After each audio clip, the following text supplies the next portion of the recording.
Aquí tenemos una conversación sumamente interesante. Vamos a hablar de la Ley de Seguridad Social, la modificación que está pendiente en el Congreso de la República Dominicana y otras inquietudes que van surgiendo de esta conversación que vamos a tener con un destacado economista, amigo nuestro de esta plataforma que nos acompaña y también experto en el tema de la seguridad social, don Arismendi Díaz Santana. Buenas tardes, don Arismendi. Gracias por estar aquí. Buenas tardes a todos y a todas. Contento porque se toca el tema de la seguridad social, que es lo más importante después de la Constitución de la República, porque la seguridad social está llamada a proteger desde antes de nacer en el vientre de la madre hasta después de haber fallecido, dejándole una herencia o una pensión de sobrevivencia al cónyuge y a los hijos. ¿Por qué se expresa tanta inconformidad? Claro. ¿Por qué se expresa hasta la muerte, el negocio? Arismendi, ¿por qué se expresa tanta inconformidad desde algunos sectores sobre el papel del sistema dominicano de seguridad social? ¿Comparándolo con qué? ¿Con lo deseable, con lo utópico o con lo que existía antes de que se instituyera el sistema? Esa es una buena pregunta. Si lo comparamos con lo que existía, el cambio ha sido radical. Un cambio positivo que no debemos de ninguna manera volver hacia atrás. Exacto. Y si lo comparamos con lo deseado y con lo que nosotros le prometimos al país cuando se hizo la ley de seguridad social y se hicieron las vistas públicas, todavía estamos a mitad del camino. La ley se debe implementar de manera gradual y progresiva. Pero el plazo previsto se ha cumplido ventajosamente y algunos aspectos establecidos como parte fundamental del sistema no han cuajado. ¿Qué ha pasado? Chávez, me gustaría en esa misma, la primera pregunta que tú le hiciste, él dijo que vamos en pañales. ¿Qué es lo que falta para que nosotros podamos y por qué no se ha podido avanzar? O sea, ¿qué es lo que falta y por qué no hemos podido avanzar? Mira, te voy a decir, en materia de salud, la ley de seguridad social plantea dos cosas. Una, un crecimiento cuantitativo para aumentar la protección de la población de un 7% o 8% que tenía el seguro social a la universalidad que es el 100%. En este momento, de acuerdo a las autoridades, de acuerdo a los números, estamos en un 97%. O sea que en ese sentido hemos avanzado bastante. Estamos cerca. La que haga ese café aquí tiene los mismos derechos que los más encumbrados funcionarios en ese sentido. Y eso es un avance. Sí. Eso es un avance. Ahora, ¿en qué no hemos avanzado? En que la ley de seguridad social al mismo tiempo plantea una serie de reformas, la ley plantea, aprobada, para pasar de un seguro de enfermedad a un seguro de salud. O sea, para promover la salud. No hacer un negocio como está ocurriendo y como ocurría antes. En ese sentido no ha habido ningún cambio. Haciendo un negocio con la enfermedad de la gente. ¿Me explico? Eso en materia de salud. Y en materia de pensiones la situación es otra, pero también es crítica. Arismendi, yo quiero que volvamos un poquito atrás para encauzar, para que la gente pueda seguir el hilo de esta conversación.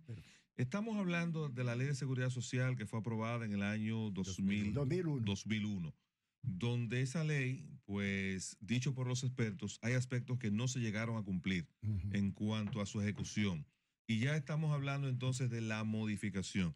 ¿Considera usted que es necesario que se modifique la Ley de Seguridad Social o que se siga esforzando para que se cumpla con los lineamientos que la ley estableció? Eso es una buena pregunta. En materia de salud no es necesario modificar la ley para resolver el 95% de las quejas justas y válidas que tiene la población.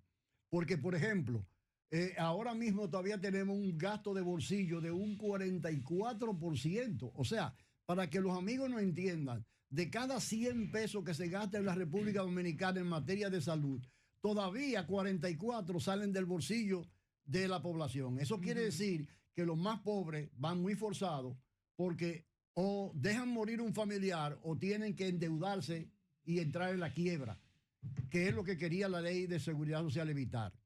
Eso en materia de salud. Pero en materia de pensiones la situación es diferente, porque realmente las proyecciones que hay para las pensiones van a ser muy bajas.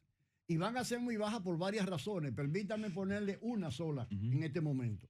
Cuando yo hice los cálculos en la Comisión de Seguridad Social del Senado de la República, a mí me daba un 12% para pensiones, un 10% para salud y un 1% para riesgos laborales. Eso da un 23%. Los empleadores, le hace el CONEP, y los trabajadores, le hace el CENUS, le llevaron una carta al Senado de la República, en la Comisión de Seguridad Social, diciendo que ellos apoyaban ese proyecto, pero que no podían aportar más de un 21%. O sea que hubo que quitar un 2%. A 21. De 23 a 21. Y ese 2% se lo quitamos precisamente a pensiones, porque para la población lo más importante es la salud. La gente decía en la vida pública, señores, nuestra prioridad es la salud, porque para llegar a una pensión tenemos que estar vivos y tenemos que tener salud, decía la gente. Entonces ya ese 2%, mi querida amiga, da como resultado una reducción sensible a largo plazo de las proyecciones que hicimos.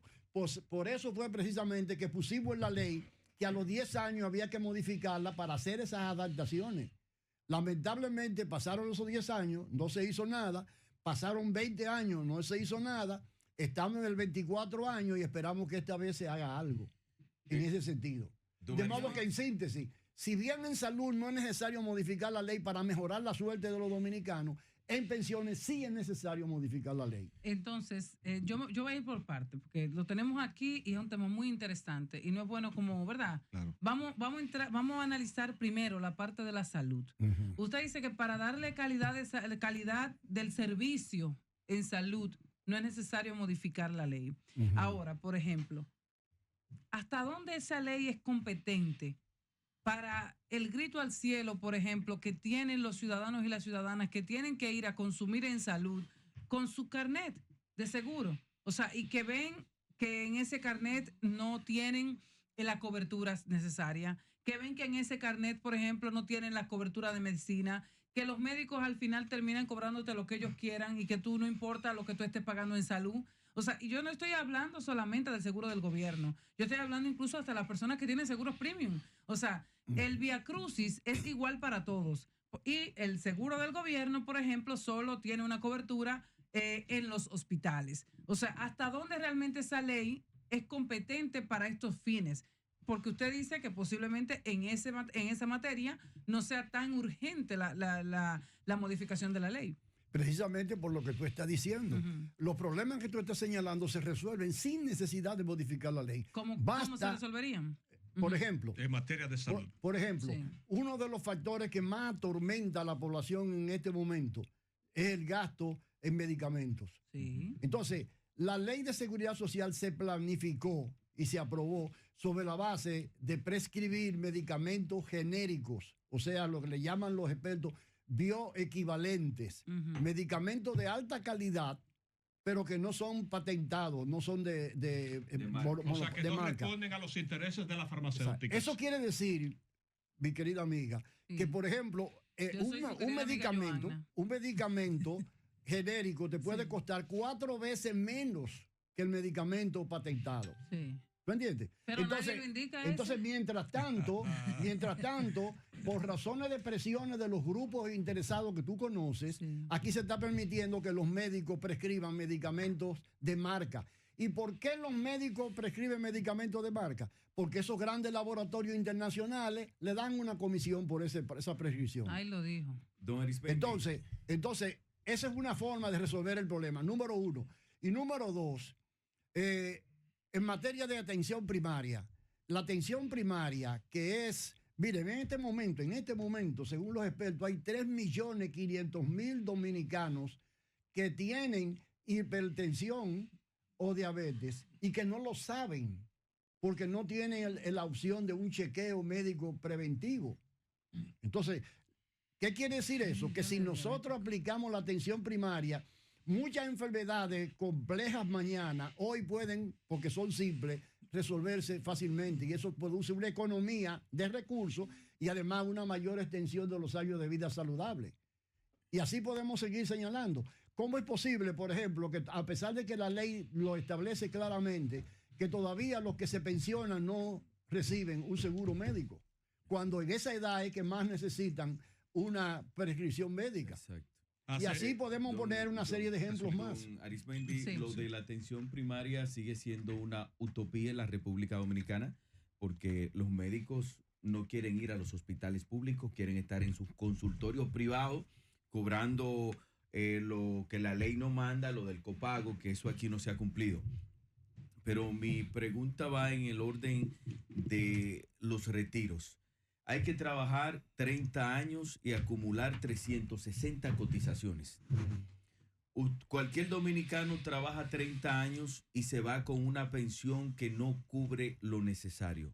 Se ha debatido que se pueda crear una fórmula en la que el gobierno cotice, que exista un fondo de parte del gobierno para que pueda coadyuvar a que esas pensiones sean dignas a la hora de retirarse. En esta modificación se pudiera ver esto. Sí, eso es cierto. Déjame decirte lo siguiente, nosotros no contemplamos eso originalmente, pero la realidad está demostrando que es necesario tomarlo en consideración.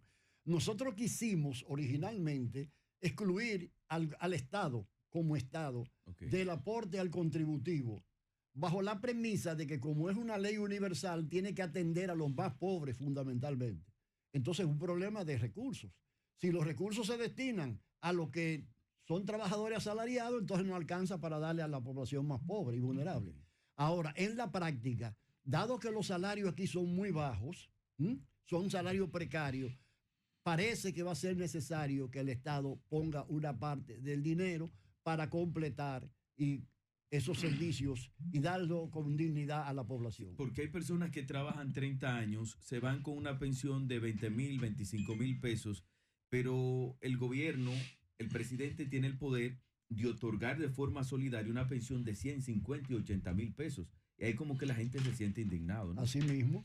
Okay. Porque ese poder que le da la ley 379-81 al Poder Ejecutivo se hizo en el 81, cuando no había ningún sistema de seguridad social. Entonces, y sigue vigente. Exactamente. Sí. O sea, ese tipo de cosas tiene que cambiar. ¿Verdad? Ya esa discrecionalidad del Poder Ejecutivo de casos cualquiera para otorgarle una pensión, como tú dices, de 70, 80, 2,000 y hasta de 100,000 pesos, debe desaparecer o reducirse, porque ahora hay una ley de seguridad social. ¿Me permiten un ejemplo? Pero en este gobierno se han dado más que en todo. Ahora pareciera como si la ley no existiera. Un festival. Bueno, hay un sistema paralelo en realidad, que es que todavía el dominicano y nuestros políticos, sin excepción, no se han dado cuenta de que la ley de seguridad social es para cumplirla. Hay libertades que antes... Mira, te voy a poner un ejemplo. A mí me contrataron... Con esa palabrita te lo has dicho todo. A mí me contrataron en una ocasión para hacer una adaptación de la ley 379-81, que es la de los empleados públicos, para adecuarla a la ley de seguridad social. Entonces, yo decía, en ese estudio que yo recomendé, pagado por la Unión Europea, y a base de concurso lo gané. Okay. Yo decía que si una persona, por ejemplo, un empleado público, cumple con los requisitos que dice la ley, no se necesita de un decreto del Poder Ejecutivo para poner esa pensión en vigor. Porque eso era antes, cuando eso era un regalo. Pero si tú tienes derecho, nadie en este país, ningún poder del Estado tiene la discrecionalidad de cuestionar ese derecho, porque es un derecho. ¿Me explico? Que aún es por decreto, que debe ser un decreto que lo autorice, no de oficio que lo haga Hacienda, por ejemplo. No, lo que hay que eliminar es el decreto porque es un derecho que tú tienes. Exacto, eso es lo que digo. Tú tienes un decreto conmigo porque tú tienes la discrecionalidad como Poder Ejecutivo de ponérmelo o no ponérmelo. Pero si no tienes esa discrecionalidad porque la ley me protege y ya yo he cumplido con todos los requisitos, ¿para qué se necesita ese decreto? Arismendi. ¿Escuchó, presidente? No hace mucho tiempo yo leí un informe sobre los avances del sistema de atención primaria en América Latina que me llenó de espanto. Decía que en la evaluación del avance de la implantación de la atención primaria en América Latina, los dos países más rezagados eran Haití y la República Dominicana. Bueno, o la República Dominicana y Haití. Haití no debe sorprenderte. ¿Cuál es el escollo? ¿Cuál es el factor que ha hecho inviable que hayamos avanzado en un compromiso de Estado que viene desde los años 80, y que ha comprometido prácticamente a todos los gobiernos de la República Dominicana. Pero no se avanza. La respuesta es muy simple. Aquí, desde la segunda mitad del siglo pasado, la medicina se privatizó, se mercantilizó. Un ejemplo. Señores, y lo digo con toda responsabilidad, en este momento aquí no hay atención primaria solo por una razón. ¿Cuál? La oposición del Colegio Médico Dominicano. Ahora, ¿por qué el Colegio Médico Dominicano dice, no hay problema que haya atención primaria en el subsidiado, pero en el contributivo no? Porque en el contributivo se cobran copagos. Exacto. ¿Está claro? Y no 100 como establece la 8701. Pero en ese sentido, entonces, escúcheme, don Arismendi y Jesulín, pero en ese sentido, el Colegio Médico Dominicano dice que la culpa de eso son de las ARS, que no le están aportando a ellos el costo de lo que cuestan las consultas. Eso es verdad, porque también hay que decir las cosas como son. No tiene ningún sentido que después de 20 y pico de años de un seguro familiar de salud operando, todavía no se haya actualizado debidamente la tarifa de las consultas. ¿Cuál es la tarifa? Pero, exacto, mire, esa pregunta que hace Jesulín. ¿Cuál es la tarifa que deben pagar las ARS por consulta? Y bueno, si hay alguna tabla que se pueda ir aumentando de manera progresiva o algo. La ley estableció un mecanismo, eso lo establecí yo en la ley, que es un comité de honorarios profesionales. Ese comité está dirigido, en este caso, por la CISARRIL, con la participación del Colegio Médico, de las asociaciones de las sociedades especializadas de medicina, etcétera, y se reúnen a discutir cuál es la mejor tarifa en un momento determinado. Y el Consejo General de la Seguridad Social, que usted no lo menciona. Perdón. Entonces, después que eso se acuerda ahí en ese comité, se lleva al Consejo Nacional para legalizarlo, vamos a decirlo así. Pero ese consejo no se está reuniendo, no se reúne. Se boicotea. Don Arismendi, pero se boicotea. Ahora yo pregunto, porque usted está, lo que dijo el señor Arismendi, se boicotea. Él está en el corazón del problema. Entonces, en el corazón. Ahora yo pregunto. Entonces no es tanto, no solo la culpa del Colegio Médico. ¿Por qué el Colegio Médico, que sabe hacerle una huelga al gobierno, que el gobierno es el máximo poder en cualquier nación, y paralizan los hospitales, ¿verdad? Que saben cobrarle al paciente 2,000 y 4,000 pesos de diferencia? O sea, el Colegio Médico tiene el poder para hacer eso. Pero sin embargo, cuando se sienta... Pero que ellos no defienden al pueblo, defienden a los médicos. Pero don Arismendi me va a responder ahora. Que concluya la pregunta. Sí. Pero entonces cuando se sientan en esa mesa, que prácticamente es tripartita, a lo mejor, ¿verdad? Tiene 3 o 4 representantes, el Colegio Médico no tiene la fortaleza para no dejarse engañar de las ARS, y ahí no saben entonces hacer el planteamiento y no tienen el poder y la fuerza para que no le paguen 150 pesos por una consulta. Pero que a ellos les conviene lo que está pasando. Pero vamos a ver si don Arismendi responde, señor Jesulín. En primer lugar, no son 150 pesos, pero es poco.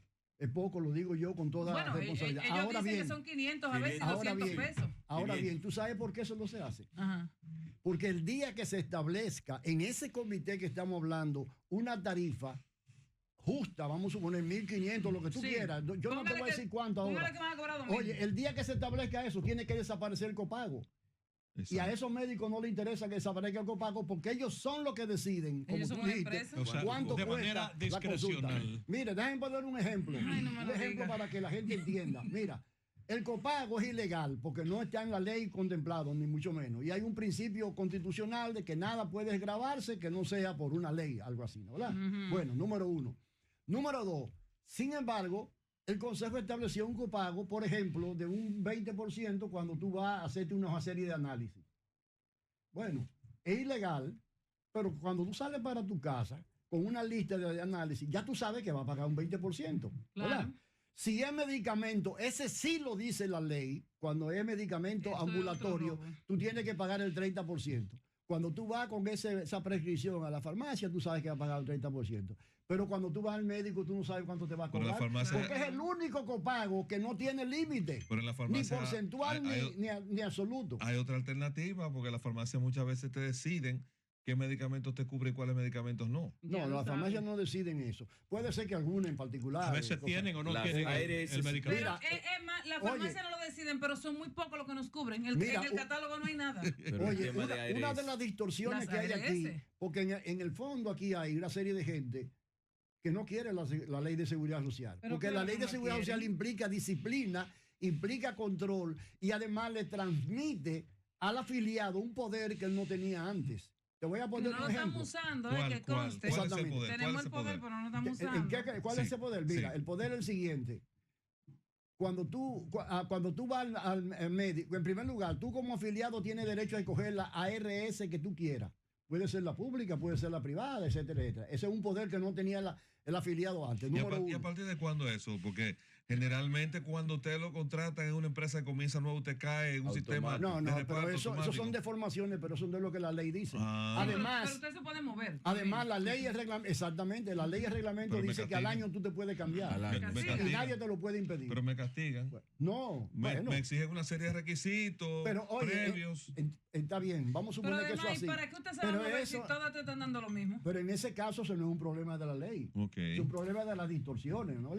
Déjame decirte en qué está el poder que tú me preguntaste. Sí. Bueno, cuando una persona, un familiar tuyo tiene una quebranto y va al médico, tú eres o esa persona el que escoge ese médico, ¿no verdad? Sí. Y al tú escoger ese médico, tú le estás asignando los recursos que representa ese trabajo. De modo que si yo tengo un problema cardíaco, supongamos que ustedes tres son cardiólogos, yo puedo decidir si ese dinero va a ti, o va a ella, o va a José. Y eso es poder. El afiliado no tenía eso. Ahora bien, cuando el médico sabe que yo tengo capacidad para decidir si eres tú, si es José o si es la señorita, entonces el médico me trata mejor a mí. Porque de lo contrario yo no vuelvo.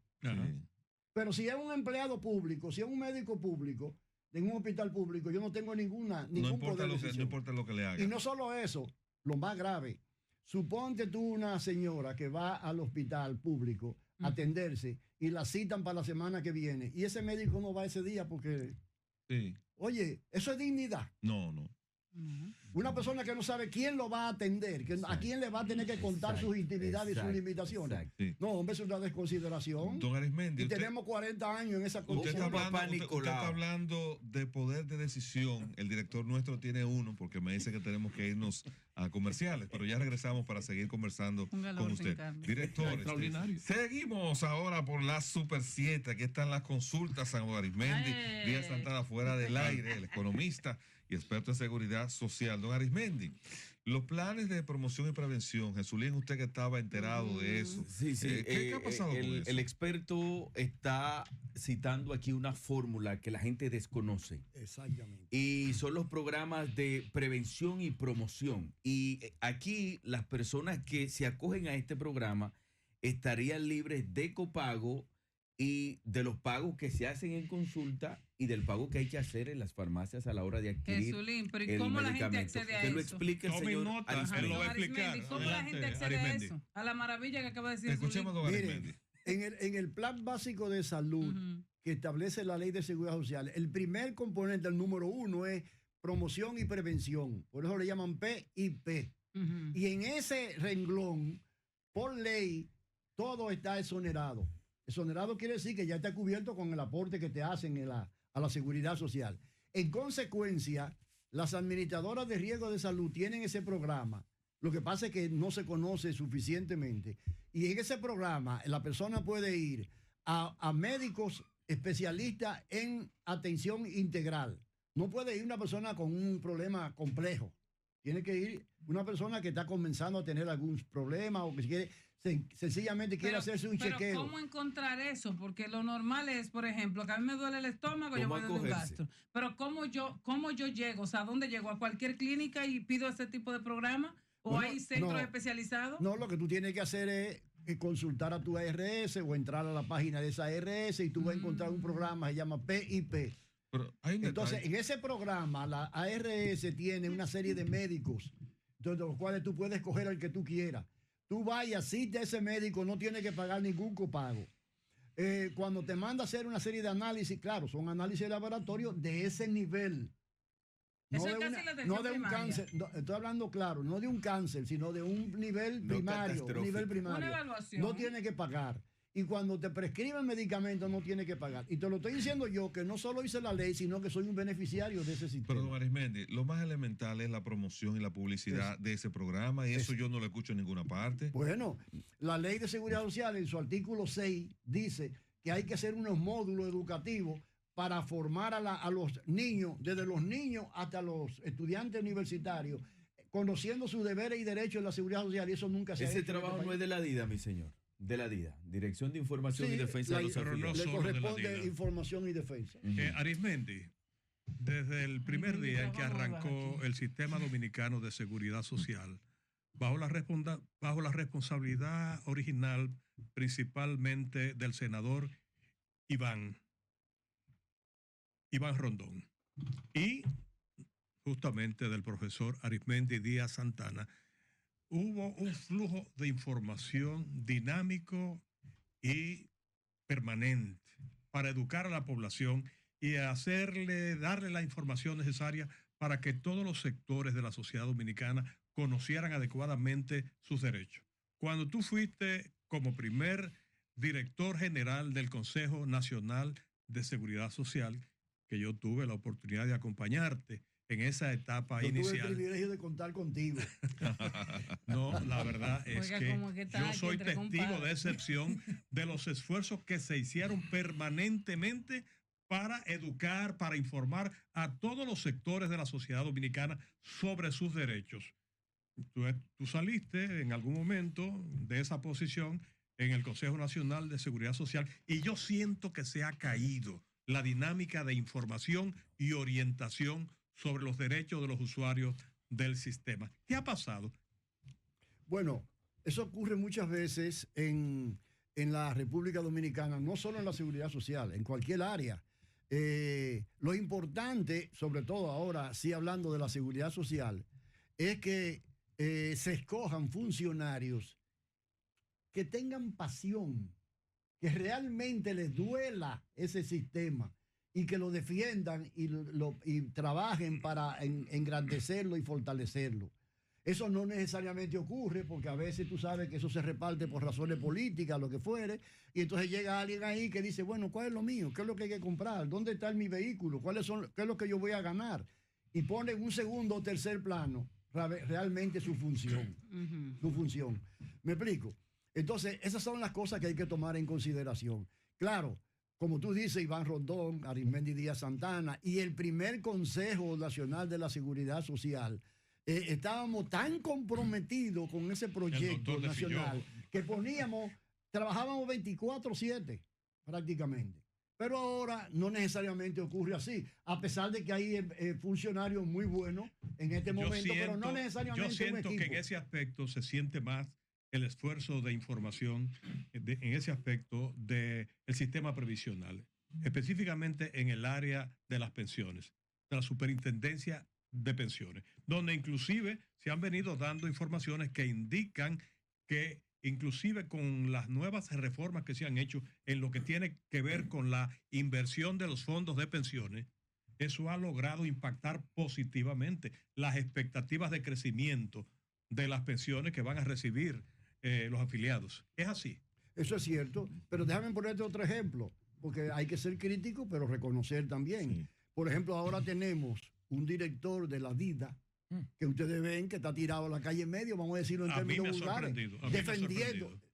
A mí me ha sorprendido. Exactamente, defendiendo las cosas. Esa gestión. Exactamente. Sí. Entonces, claro, se crea una serie de reacciones porque a alguna gente eso le molesta, pero él está cumpliendo dentro de la medida de sus posibilidades con su rol, porque efectivamente está contribuyendo a que la población conozca mejor sus deberes y derechos, y cuando entiende que hay una violación la ha enfrentado.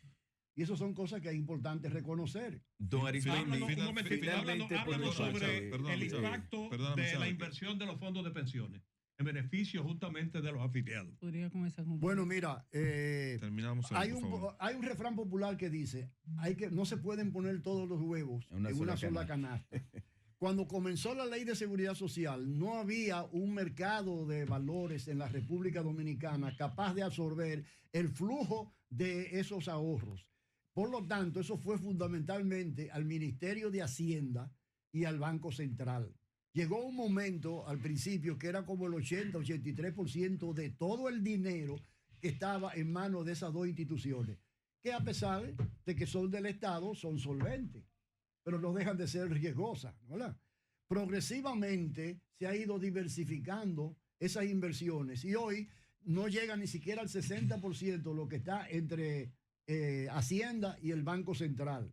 Y por lo tanto se ha ido incluyendo inversiones en sectores productivos que generan empleo y que generan riqueza para la República Dominicana. Don Arismendi, ¿por qué los fondos de capitalización individual no sirven para hacer a los cotizantes sujetos de crédito? Porque son inembargables. O sea, oye bien, tú dices, bueno, déjame, mira, por ejemplo, dice la señorita, excusa, ¿cuál es tu nombre? Joanna Parra. Joanna, bueno, ella dijo ahorita que tenía 6 millones, ¿no, verdad? Voy a llegar casi a 12 millones cuando me toque mi retiro. Ella pudiera decir, pero creo que deberían ampliarlo. Ella pudiera decir, perdóname el ejemplo. ¿Ese dinero no le puede servir para que sea sujeta de crédito? No. Él te va a explicar por qué no. Por una razón muy sencilla. Porque para que ella utilice ese dinero para tomar un préstamo y hacer la mejor inversión del mundo, tiene que ponerlo de garantía. Ajá. Y la ley no permite eso porque ese dinero es inembargable. O sea, nadie puede ponerle en la mano ese dinero que no sea ella. Y para eso es necesario que esté libre de cualquier hipoteca. Bueno. Pero hay gente que se muere y no cobran esos cuartos. No, eso no es verdad. Bueno, pues gracias a don Arismendi. Ahora, si se fuera un accidente de tránsito, puede pasarle. Ahora, déjame decir, hay tiempo, un segundito. 30 segundos. Mira, es verdad que hay personas que se mueren y no lo ven. ¿Tú sabes por qué? Porque hay personas, por ejemplo, que no actualizaron su dirección, que nunca declararon quiénes son sus dependientes. Entonces, hay algunos casos antes de la pensión. Hay algunos casos donde no se puede identificar a esa persona, pero ese dinero no se queda a la AFP con él. No, pero lo disfrutan otros. Bueno, pues don Arismendi, si le sirve por una casa, muchas gracias por esta conversación. Se nos quedan varios temas. Yo espero que podamos repautar esta conversación con menos tiempo de distancia. Perfecto, como no, siempre a la orden. Como yo les dije, ahora mismo se está discutiendo en el Congreso de la República una modificación y es importante que ustedes ayuden a mantener el tema y a orientarlo de la manera más sana posible. Bueno, pues muchas gracias a don Arismendi Díaz Santana, economista y experto en seguridad social. A las 4:46 minutos de la tarde es el tiempo de Jesulín Amparo. Saludos, República Dominicana. Gracias, señor Arismendi. Muy ducho en la materia. Qué bueno que estuvo por aquí. A mi tema hoy yo le voy a llamar depuración política. Depuración política. El sistema nosotros tenemos que depurarlo. En estos últimos días se han venido dando situaciones de perfiles políticos comprometidos con el tema del narcotráfico. Este no es el último ni es el primero. Han pasado otros casos, pero en la atmósfera nacional, en esta semana se ha estado hablando de muchos tumbes por allá, por acá, muertos por el tema. O sea, hay una proliferación del movimiento del bajo mundo en la República Dominicana. Y tenemos esta preocupación. ¿Por qué se están suscitando tantos temas en estos días con el narcotráfico? Ahí las autoridades tienen que profundizar. Pero me quedo aquí con la depuración política. En los partidos se han infiltrado figuras ligadas al bajo mundo. Y principalmente los partidos han permitido esto porque los partidos necesitan que alguien pueda financiar sus campañas. Pero están perdiendo de vista la calidad que deben preservar los partidos dentro del sistema. Porque cuando un partido, cuando un candidato recibe aportes de alguien que el origen de sus riquezas es oscura, entonces usted está comprometiendo su futuro político. está comprometiendo el buen nombre de la organización política. Y es tradicional. Y necesitamos, y lo vengo diciendo desde hace rato, y se han hecho esfuerzos realmente por erradicar el problema, pero el problema persiste porque no se ha profundizado. Y hasta ahora le han exigido a los candidatos un doping, le han exigido un papel de buena conducta, que no tenga una ficha, pero los de cuello blanco ni consumen ni tienen ficha, pero son duchos en lo que están haciendo. Y aquí es que decimos que la Junta Central Electoral no se puede quedar con un documento que con una analítica, por ejemplo, con un café amargo, usted resuelve que le salga negativo. O que usted... ¿Cómo hacía el café amargo? O que usted, con un papel de buena conducta, ya determinamos si usted realmente es un ciudadano ejemplar. Y la Junta no se puede quedar solo en los papeles. Los partidos no se pueden quedar en el perfil, en que anda bien montado, en que el tipo es dadivoso. No. El partido de gobierno, por ejemplo, que es un partido joven, pero ha estado su dirigencia muy vinculada al tema del bajo mundo. Antes de este partido llegar al poder, explotó un caso de un director distrital por allá por Azua, en la provincia de Azua.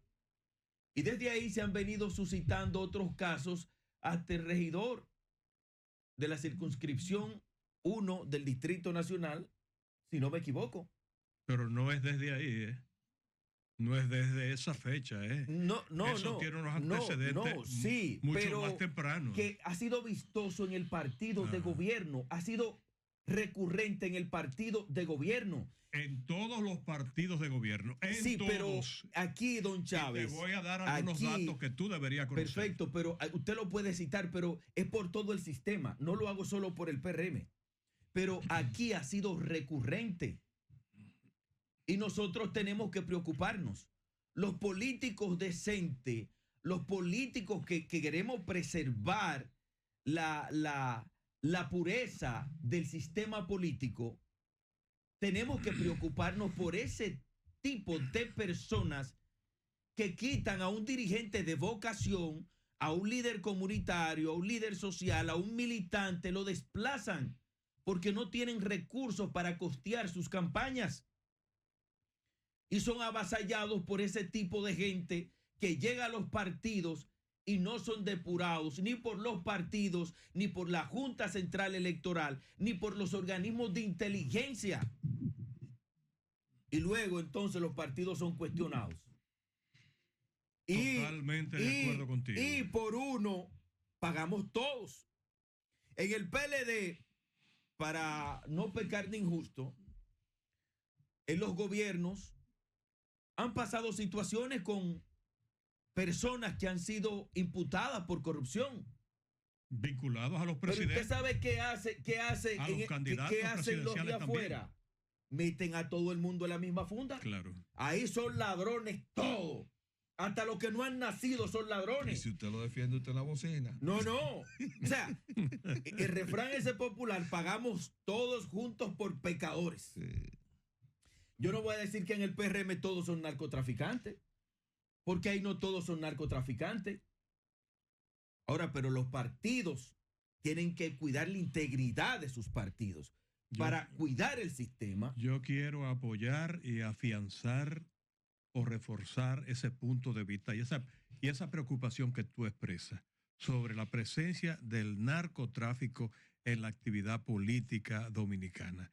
Y sobre todo lo que representa en términos perversos el hecho de que gente que llegan con recursos mal habidos o sencillamente de origen desconocida, en cuestión de 2 o 3 meses desplazan a cualquier líder o dirigente político de cualquier comunidad de un partido político que ha hecho carrera y ha tenido